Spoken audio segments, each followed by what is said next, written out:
सुखदेव जी कह रहे हैं सारी गोपी श्री कृष्ण की ओर भागी चली आ रही है, दौड़ी चली आ रही है, सब कुछ भूल भाल करके सब एकत्रित हो गई श्री कृष्ण के समक्ष। लेकिन भगवान ने क्या कहा? स्वागतम वो महाभाग, आओ आओ गोपियों, तुम सबका स्वागत है। और आज तो प्रेमी कृष्ण उपदेशक कृष्ण बन गया। बड़े बड़े लंबे लंबे प्रवचन देने लगे, बड़े बड़े उपदेश देने लगे। भगवान कृष्ण गोपियों को कह रहे हैं, अरे गोपियों क्या क्या कर रही हो तुम? कैसे तुम यहाँ आधी रात को भागी दौड़ी चली आई? तुमको जरा भी संकोच नहीं हुआ? तुमने जरा भी सोचा नहीं कि लोग क्या कहेंगे? मन में कोई लाज लज्जा? और सबसे बड़ी बात तो तुम सब गृहस्थ धर्म को जीवन व्यापन करने वाली हो। पति तो देवता होता है, उसे त्यागना नहीं चाहिए। गोपी हंस रही है। हाँ, और कहो, और बोलो, सुन रही हैं। पहले तुम बोल लो, अपना उपदेश पूरा कर लो। कृष्ण बोलते जा रहे हैं, बोलते जा रहे हैं, और गोपी सुनती जा रही है। लेकिन फिर बारी आई गोपियों की। श्री कृष्ण कहते हैं कि वापस चली जाओ। ये बात कृष्ण ने पहले भी कही थी। जब यज्ञ पत्नियां आई थी भगवान के पास, तो भगवान ने यज्ञ पत्नियों का भोजन स्वीकार किया। भागवत का ही प्रसंग है। तो यज्ञ पत्नियां बोली कि प्रभु, अगर अब हम वापस जाएंगी तो हमारे पति हमें स्वीकार नहीं करेंगे, तो अब क्या करें? भगवान ने कहा, नहीं, मैं वरदान देता हूँ, साक्षी इस आकाश के नीचे बैठ के मैं साक्षी देता हूँ कि तुमको तुम्हारे पति सहर्ष स्वीकार कर लेंगे। तो यज्ञ पत्नी लौट गई। कृष्ण ने कहा और ये चली गई। पर गोपियां ऐसी नहीं है, लड़ेंगी, तर्क करेंगी, पर तुम्हें छोड़ेंगी नहीं। गोपी कहती हैं, ये उपदेश सुनाना है ना तो उनको जाके सुनाओ जो धर्म के लिए जीते हैं। हमारे लिए धर्म, अर्थ, काम, मोक्ष कोई मायने नहीं रखता। हे कृष्ण, कोई दावानल से तप्त हाथी जलता हुआ गंगा के पास पहुंचे और गंगा कह दे कि नहीं, लौट जाओ, तो इससे बड़ा अधर्म क्या होगा? हम विरह से तापित गोपियां तुम्हारे पास आई एक आशा लेकर के, और तुम भगा रहे हो, धर्म का उपदेश दे रहे हो। हमने पूछा तुमसे धर्म के बारे में? अरे तुमसे धर्म के बारे में पूछता जो है उसको जाके धर्म का उपदेश करो। हमें चाहिए ही नहीं आपके धर्म का उपदेश।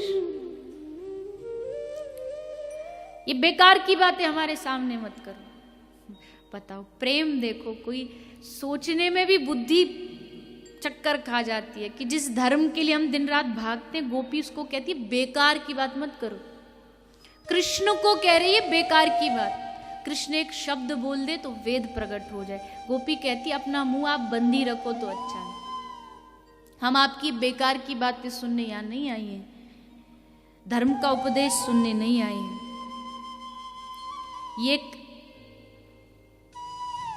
ये बात एक वृंदावन वाला ही बोल सकता है, एक ब्रज वाला ही बोल सकता है। उसी का इतना सामर्थ्य और हृदय उतना प्रेम से भरा होता है।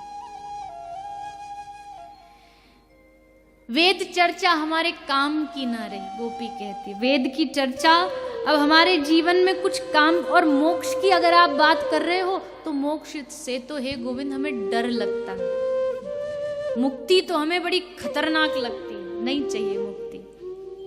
किस धर्म का उपदेश दे रहे हो आप? किस मुक्ति का उपदेश दे रहे हो आप? हमें नहीं चाहिए ये उपदेश। ये जो गोपियों की दशा है ना, ये साधना से नहीं आती, ये प्रेम हृदय में आते ही ये दशा आ जाती है। ये शास्त्रों के अध्ययन से भी नहीं आती, ये प्रेम हृदय में आने से अपने आप वो स्थिति आ जाती है। और फिर गोपी कहती है, अगर आपको लगता है कि हमने गलत किया है, हम अपने कर्तव्यों को छोड़कर के आपके पास आई हैं, तो इसमें भी हमारा कोई दोष नहीं है। इस सब से जो छुड़वाया है ये आपकी मंद मंद मुस्कुराहट ने छुड़वाया है, तो दोष तो हमारा है ही नहीं। दोष तो आपका है, दोषी आप हैं, अपराधी आप हैं।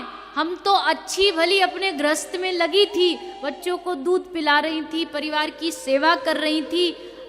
आपने खींचा, आपने हमसे सब कुछ छुड़वाया, हमने सब कुछ छोड़ दिया, और जिसके लिए छोड़ा वो हमें छोड़ रहा है।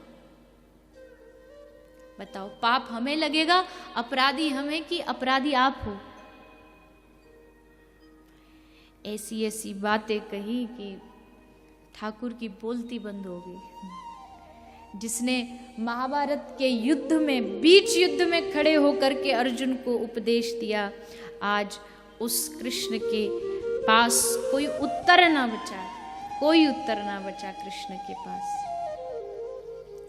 ठाकुर जी बोले, अच्छा ठीक है, जैसा आप कहती हो, चलो। मैं तो विनोद कर रहा था, मैं तो ऐसे ही व्यंग कर रहा था, अब अपनी बात को ही संभाल रहे हैं, मैं तो मजाक कर रहा था, तुम सब मेरी हो। बस गोपी आनंदित हो गई। अब ठाकुर जी के साथ गोपियों का विहार आरंभ हुआ। भगवान समस्त गोपियों के साथ विहार करने लगे।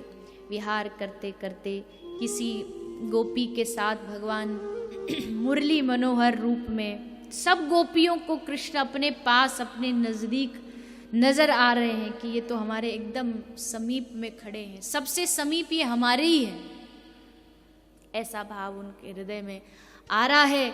लेकिन सुखदेव जी कह रहे हैं, परीक्षित ये क्या हो रहा है? अरे इतना आनंद, इतना रस, और इस रस में अचानक इन गोपियों को क्या हो गया? एक बोली, मुझसे अब चला नहीं जा रहा, मेरे पैर दुख रहे हैं, महाराज करना है तो मेरे चरण दबाओ। कृष्ण को आदेश दे रही है, चरण दबाओ। क्यों? मन में आया, अरे मैं तो इतनी सुंदर हूं, मेरा नृत्य तो कृष्ण को सबसे अच्छा लगता है, अगर महाराज करना है तो जो मैं कहूंगी करना पड़ेगा। मान, इस रस में ये मान कहां से आ गया? चकित है सुखदेव जी। पर हाँ, ध्यान रखना, ये जो भी चल रहा है ना, ये सब नाटक चल रहा है, लीला चल रही है। गोपियों में अभिमान का लेश मात्र भी नहीं हो सकता।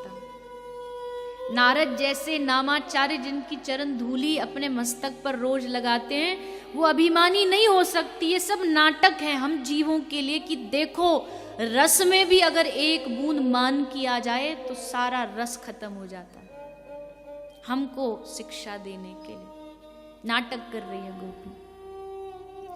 एक गोपी कह रही है, कन्हैया रास करना है तो पहले मेरी वेणी बनाओ, इसमें सुंदर पुष्पों का गूथन करो, तब मैं रास में जाऊं।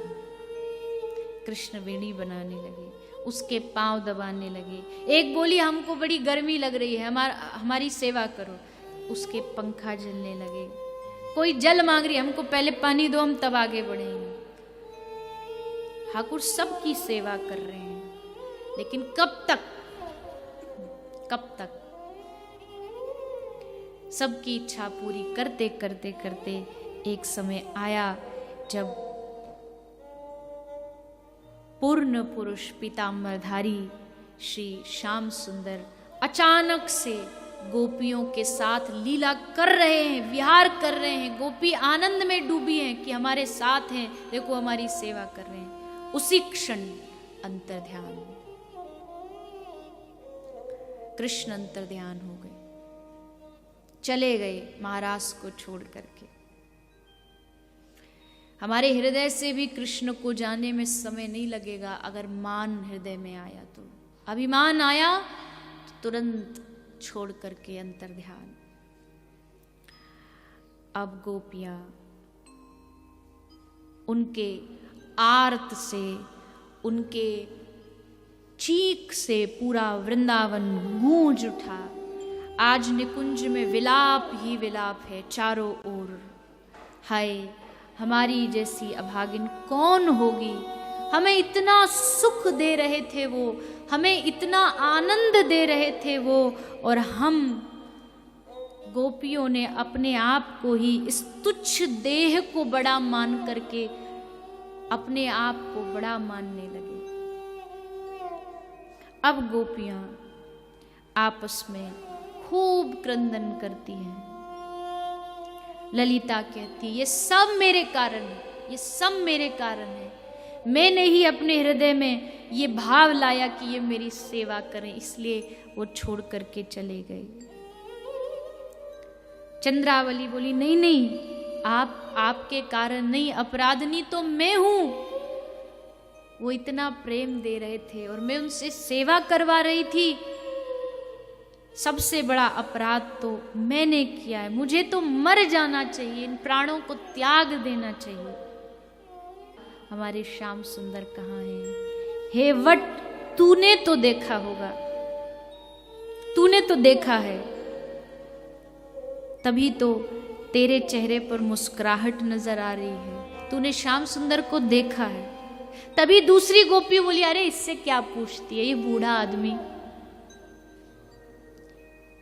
श्याम सुंदर गए भी होंगे तो बुढ़ापे में इसको क्या याद रहा होगा, इससे मत पूछो, आगे बढ़ो।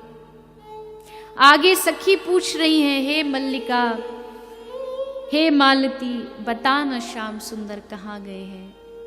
हे वृंदे, तुलसी को पूछती, हे वृंदे बता श्याम सुंदर कहाँ हैं, तू तो उनकी प्राण प्रिया है, तुझे छूते हुए वो यहाँ से गुजरे होंगे, तूने उनका स्पर्श किया होगा।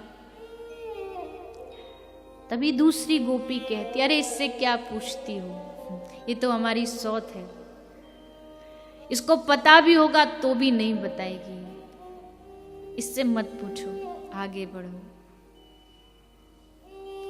यमुना पुलिन पर गोपी पहुंच जाती है। यमुना से पूछती है, हे यमुने, कहाँ है हमारे श्याम सुंदर, उनका मार्ग बता दो, किधर निकले हैं, एक बार हमें रास्ता बता दो। यमुना से, कुंज में पशु से, पक्षियों से, पृथ्वी से, हे पृथ्वी, हे धरा, जिस प्रकार मां जानकी तुझ में समा गई, आज हमें भी तू अपने भीतर समा ले, क्योंकि हमने जो अपराध किया है वो क्षमा के योग्य नहीं है। गोपियों का शरीर कांपने लगा, शरीर एकदम कंपन होने लगा, विरह बढ़ता गया, बढ़ता गया। तभी जोर से हल्ला मचा, अरे कृष्ण आ गए, कृष्ण आ गए, कृष्ण आ गए। देखा तो सामने एक गोपी खड़ी है और कह रही है, लो मैं आ गया। अपने आप को एक कृष्ण बना करके खड़ी हो गई। देखो गोपियों, मैं कृष्ण। अब अचानक से जो कुंज रो रहा था वो हंसने लगा, सारे निकुंज में गोपी हंसने लगी। श्याम सुंदर आ गए। एक गोपी खड़ी हो गई, मैं कालिया नाग का मर्दन कर रहा हूं। काली गोपी की चोटी नाग जैसी थी, उसी को कालिया समझने लगी। एक गोपी कहती है, लो मैंने गिरिराज उठा लिया, आ जाओ सब तुम मेरे नीचे। अपनी चूनर को उठा करके गिरिराज बना करके खड़ी हो गई। क्या दशा है इन गोपियों की, इतना पागलपन, इतना बावरापन कि यही भान नहीं रहा कि मैं कौन हूं। कृष्ण के चिंतन में स्वयं ये कृष्ण बन गई। ऐसा मन में भाव आता जा रहा था, तभी अचानक से इन सब गोपियों को एक रोने की आवाज, विलाप जोर जोर से सुनाई पड़ा। देखा कौन है, जाकर के देखती है कि पास में श्री प्रिया जी, किशोरी जी विराजमान है और क्रंदन कर रही है, रो रही है। हे प्रिया जी, आपको श्याम सुंदर कैसे छोड़ गए? क्या आपको भी मान हो गया? क्या आपको भी अभिमान हो गया? और कुछ लोग ऐसा कहते भी हैं कि गोपियों को छोड़ के भगवान श्री जी के पास गए, राधा रानी को फिर अभिमान हुआ। अरे कैसी बातें करते हैं, राधा रानी को अभिमान, कोई शास्त्र नहीं कह सकता कि राधा रानी को अभिमान हुआ हो, नहीं, कभी नहीं। और कृष्ण राधा रानी को भी छोड़ करके चले गए। राधा रानी ने कहा हमको कंधे ऊपर बिठाओ, हमसे चला नहीं जा रहा, तो ठाकुर जी छोड़ के चले गए। अरे ब्रज के रसिक कहते हैं कि जिस दिन कृष्ण ये कह दें तो कृष्ण ये सुन के तो बावरा हो जाता कि आज तो श्री जी मुझ पर रीझ गई हैं, मुझे इतनी अद्भुत सेवा दे रही हैं और कृष्ण छोड़ करके चला जाए। इससे बड़ी कृष्ण के लिए और कोई बात हो नहीं सकती थी कि श्री राधा रानी मुझे ये आज्ञा दे दे, और हम कहते कृष्ण छोड़ के चला गया। नाच पड़ेंगे अपने सौभाग्य पर जिस दिन श्री जी ये बोल देंगे,